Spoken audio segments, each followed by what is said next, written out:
Even as the temple construction works picked up momentum in Kochi, one pleasant morning of Sunday, 6th February 1853, a small group of devotees from Kochi landed up in the Alleppey town for the darshan of the deity and performing day-long rituals.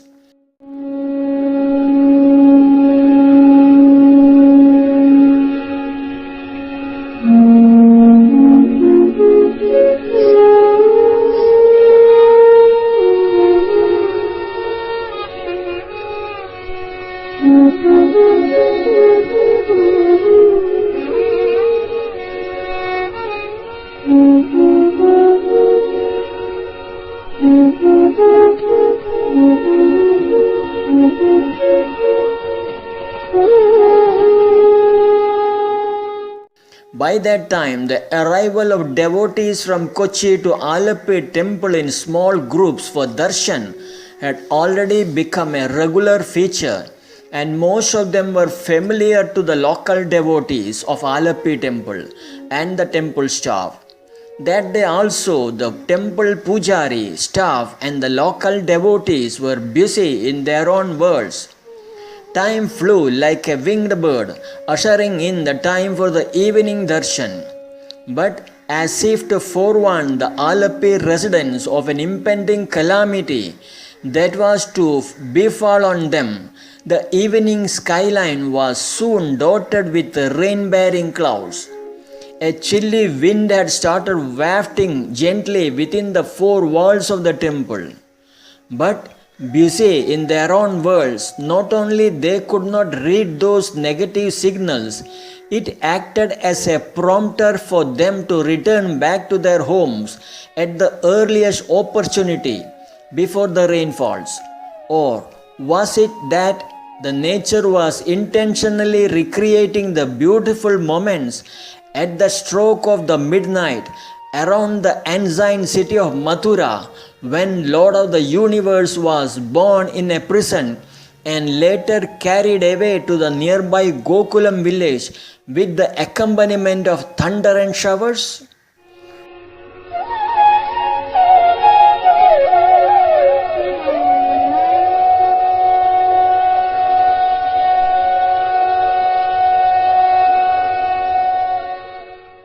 For the local devotees in the Alleppey town, the thoughts of returning back to their homes weighed higher than anything else at that moment. Unaware of the changes in the atmosphere, the temple kitchen staff was busy with the preparation of prasad for the night puja. The wonderful aroma of the deep-fried mulikappam getting prepared started spreading in and around the temple, carried away by the gentle but chilly wind wafting around. Mulikappam has been the special offering to Kochi Tirumala Devar. It is a sweet prepared with boiled green gram, later mixed with jaggery, then deep fried in pure ghee with a rice powder paste covering. That day, the Kochi devotees had made a huge quantity of that offering to the deity. Generally, the smell of the deep-fried mulikappam in pure ghee was sufficient to make the local devotees to come to the temple in droves. But that day, the overcast sky and the chilly wind were a great dampener to the most. Or were they held back in their homes by the divine Maya? Like it happened to the in-charges of the prison in Kamsa's place? There were no answers to that question. Those who could still brave that adverse weather, the prospect of getting bigger share of the mulikappam surely might have made that motley crowd to hang around the temple for that extra hour of prasad distribution. Those devotees in the nondescript town in Alleppey seems to know much better way by experience the fallout of less number of people waiting for huge supply of mulikappam, well before that demand and supply theory was formulated by the Western economists. Whoever braved the chilly weather to come to the temple for the evening Mangalarati stood there in two lines, along with those from Kochi in front of the Sri Kovil, with folded hands in deep reverence, waiting to have the darshan of the deity.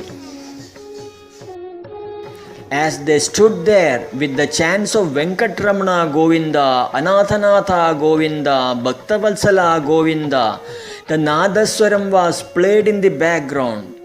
At the appointed time, the Pujari's assistant pulled aside the Mukhavastra, providing the beautiful heavenly moments of Mangalarati performed to the deity of Tirumala Devar with the accompaniment of flickering oil lamps all around, sounds of the temple bell, a scene that devotees cherish to bury deep in their inner minds.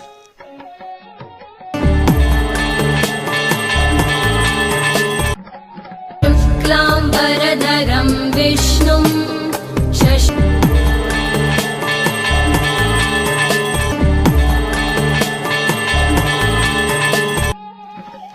Once the Mangalarati was over, while the devotees showed unnecessary hurry to take part the warmth of it, as it was brought out, most of them quickly made a beeline in the place where the Mulikappam would be distributed to them. That day, the demand and supply theory was in favor of the devotees, and all of them got to their heart content. Most of them soon left the temple, holding animated discussion on the wonderful events that took place in the temple and eagerly looking forward to share the news and the prasad with their beloved ones at home. But for the sentries, especially posted in the exit gate, the temple workers and the pujari, the temple soon wore a deserted look.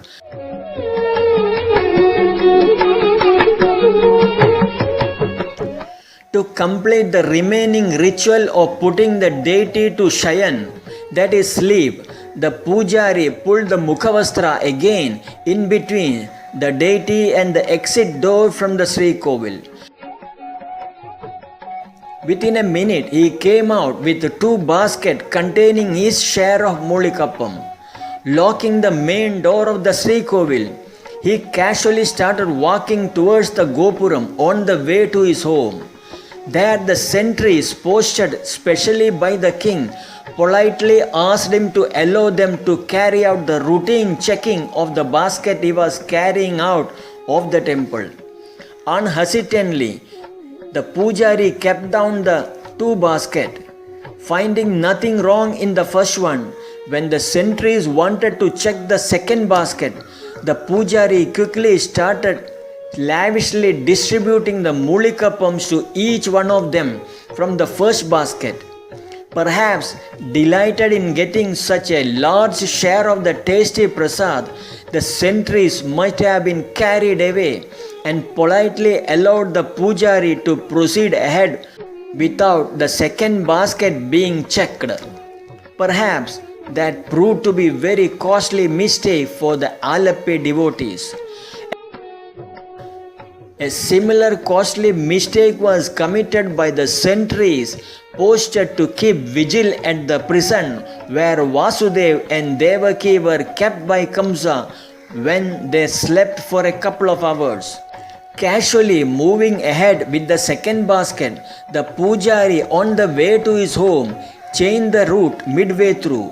He walked towards the boat jetty where a couple of devotees from Kochi were eagerly waiting in a boat for him. They appeared highly tensed, but looking at them as if to reassure, the pujari smiled, sending out a strong body signal of positive outcome of a job well carried out. Seeing it, the devotees looked upward and slowly chanted in chorus, Venkatramana Govinda, Anathanatha Govinda, Bhaktavalsala Govinda. But the oarsmen took it as a signal to start rowing the boat. Quickly untying the rope, they moved the boat towards the north at a great speed, even as the sky opened it out finally. Within the couple of hours, the boat was safely out of the boundaries of Travancore kingdom. In the Alapi temple the next day, a few of the regular devotees started arriving for the morning darshan. They noticed that the pujari was yet to reach the temple premises. Waiting some more time, one of them went to the pujari's house to find out the reason, but soon came running, shouting aloud that the pujari's house was locked from outside. Fearing for the worst, some of them contacted the temple manager and the administrator. One of them ran to the police station. Within the next 10 to 15 minutes, the news spread like wildfire in the whole town. Soon it was as if all roads in Alapi were leading to the Tirumala temple. The whole area soon became like a sea of humanity. In the presence of police and temple authorities, one was told to open the door of the Sri Kovil with the duplicate keys with the administrators, expecting for the worst. When the Sri Kovil doors locked were opened, most of them broke down. The deity of Tirumala Devar they had been worshipping for the past 60 years was missing from the Sri Kovil. Recovering from the great shock, they held animated discussions. While some of them accused the devotees from Kochi, others were not sure of it, as the pujari was also missing. Pujari's absence and his locking the home was a great mystery. None had any answers for that. Well before the high voltage drama was about to begin in Alapi town, the pujari carrying the basket of Mulikappam had already reached Kochi in the wee hours of the day, unknown not only to the people of Alapi but also of Kochi as well. He was soon taken to an unknown destination. But for the core group involved in the secret mission, the whole incident was kept as top secret, though it was a celebration time for them for successfully implementing a top secret mission entrusted by the top administrators of Kochi Tirumala temple. They appeared normal like on any other day. They knew that the work was far from over, as not only two temples but two kingdoms were involved in the ownership rights over their Tirumala Devar.